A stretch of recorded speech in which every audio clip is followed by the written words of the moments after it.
You can forgive a video that isn't perfectly sharp. You can forgive a little camera shake. But bad audio, most people won't stick around long enough to see how good the video looks.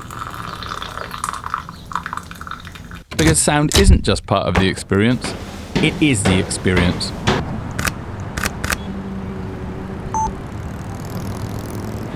So today we're going to see whether this microphone and audio interface delivers the kind of sound that stops people from clicking away.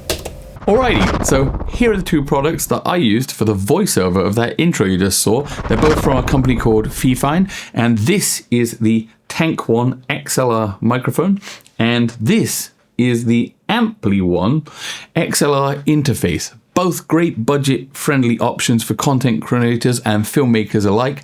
Are they any good? Today, we're going to find out. And as always, disclaimer, these products were sent to me free of charge, but no money has exchanged hands, and I am free to do and say whatever I want. They don't get to see the video before it goes out live. I will, as always, give you my genuine, honest opinions and real-world examples. So, without further ado, let's get into it. Alrighty, so starting with the Ampli1 XLR mic, this thing, the build quality is exceptional. Full metal by the looks of things. Feels really sturdy. The black finish on it is phenomenal. It looks good, and it is a great size for a microphone like this. Just like the name suggests, Ampli1, this thing is built like a tank. I'm reasonably sure wherever you threw this at, it would just go straight through. It would make an awesome self-defense tool as well. But yeah, build quality overall, fantastic. Some other techie bits about this microphone. It has a range from 50 Hertz all the way up to 20 kilohertz. On the back, there is a low cut switch, but also a mid boost switch. We'll try that out later. Okay, so one more thing that I thought is worth pointing out about this microphone is the fact that unlike my Sennheiser MKE600, which I absolutely love, and I'm recording on right now, in fact, and my AKG Perception 200, which is over here behind me, and I use voiceovers, it requires no phantom power. That's pretty good. Not only do you not need to have an audio interface that can provide phantom power for this microphone, you also don't need to worry about battery. I love this, it's just up here, just out of frame, the Sennheiser MKE600. It is a beautiful shotgun microphone, and I absolutely love the sound which comes from it. It is great. But what I do find is when I have it on the XLR handle of the FX3, the battery life on the FX3 does considerably gets a lot worse, because it's sucking that power out of that battery in the camera to power the microphone as well. And yes, you can charge the actual microphone itself, but not every mic is going to be able to do that. So the fact that this does not require phantom power, of the 48 volt phantom power, is just another good plus point for this microphone. Pretty good. Okay, so now the price. Now the price is where this mic really shines. They said to me when they reached out to me about this review that they are not trying to directly compete with the gold standard, which is the Shure SM7B. They said, although the SM7B has a lot more of a neutral and natural sound to it, this is still a very good sounding microphone, and where it really shines is the price. The Shure SM7B comes in at $439 at time of recording this video, and the Ampli1 is currently at $100.99. So an absolute steal. You could save money on buying the Shure SM7B and reinvest that somewhere else. That's exactly their thinking. It's for creators that would like to save a little bit of money and reinvest it somewhere else, because maybe lighting is something that you also want to get into. Nice, not bad at all. So no mic review would be complete without some kind of comparison test. Now I haven't got the Shure SM7B, but I've got a bunch of other popular microphones and microphones that people would have heard of, and you might want to hear it compared to. So I went ahead and I did this all in one take with 5 different microphones, all recording the same exact thing, so you can see the difference with the exact same take.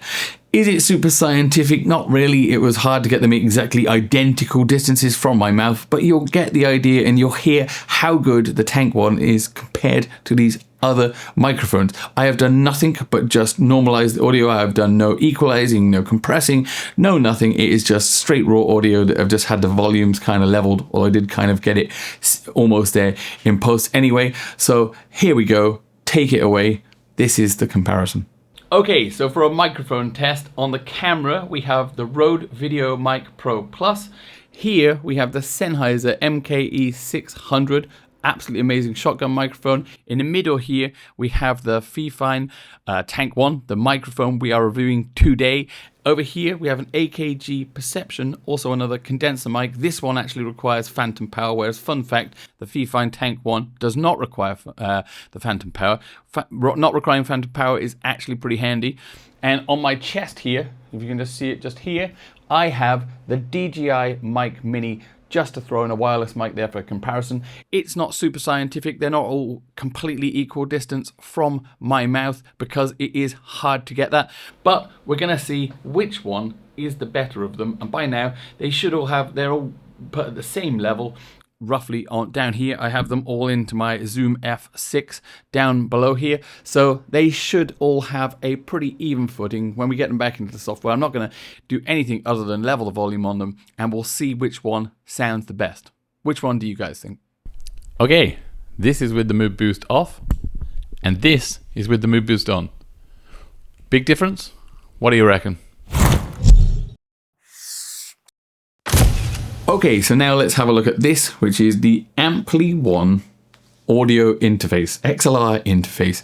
It is not something you need to use specifically with the Tank 1. You can use it with any XLR or the big jack. I've forgotten what size it is. The bigger one of the headphone jacks, the Meteor one, that you can plug in instruments and you can plug in XLR inputs as well. It obviously can go between instrument and line in, and it can also provide 48 volt, the phantom power. If your microphone needs that. As I said just a minute ago, the Tank 1 does not require that, so don't need it, but it's nice to have it there if you're going to use it with a different microphone, which does need the phantom power. Now, build quality, unlike the Tank 1, it feels sturdy, it feels good, but it is plastic. This feels less sturdy. It's a bit more light in its construction, but I think for the price of this thing, it's completely okay. If you are on a budget and you want an XLR interface, a lot of the other options that are available on the market are pretty expensive. They're a lot more expensive than this. So you get what you pay for. It still feels very sturdy, but it is plastic as opposed to the Tank 1, which was all metal construction.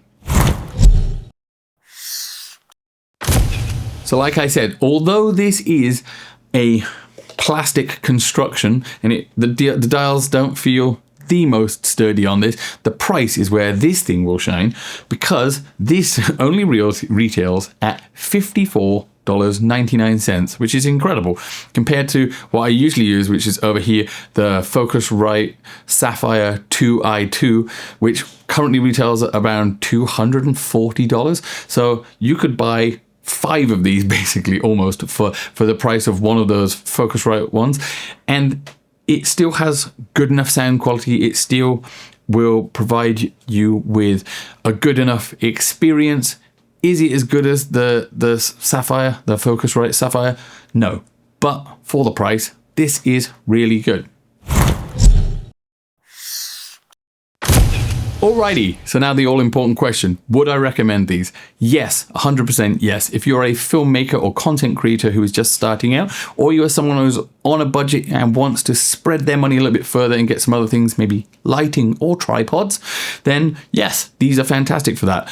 Nowadays, budget gear, or I consider this mic more of a mid-tier mic, but a lot of budget gear nowadays is getting better and better. Whereas in the old days, budget used to be synonymous with some kind of big sacrifice you'd have to make to do with the build quality or the quality overall of the product. Nowadays, budget gear is getting better and better, and it only looks to improve as time goes on.